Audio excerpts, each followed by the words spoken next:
Alistair Godstone barged into Evie's bedroom. She wasn't there. His heart sank. Part of him had hoped that somehow he would find her in her room, and everything he had just learned would turn out to be a big misunderstanding. He wasn't going to be that lucky, however. Evie was gone. Her bedroom looked like it hadn't been disturbed in hours. The scent of her perfume was fading. Her bed cold, its sheets smooth. He hated being in her room without her permission. It felt ungentlemanly. But if he had any hope of locating her quickly, he was going to search the room for a clue of her whereabouts. From the ticket stub he had found on the manor grounds 10 minutes earlier, it was clear that Evie had fled to Geneva.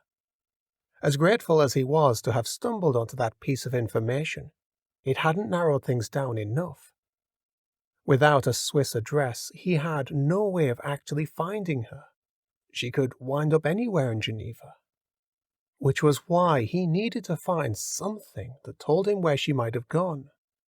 He certainly wouldn't get any answers from her duplicitous lady's maid Hannah. Not only had he discovered that Evie had fled the country, but earlier tonight he had caught Hannah kissing Evie's future fiancé.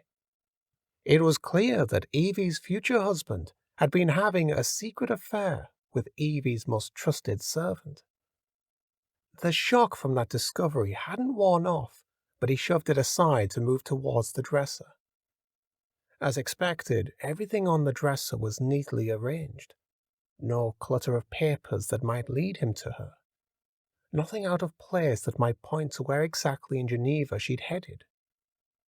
Evie's room mirrored how ordered and structured the rest of her life was. As a baron's daughter, everything around her was arranged and planned, from her social calendar right down to the man she was supposed to marry.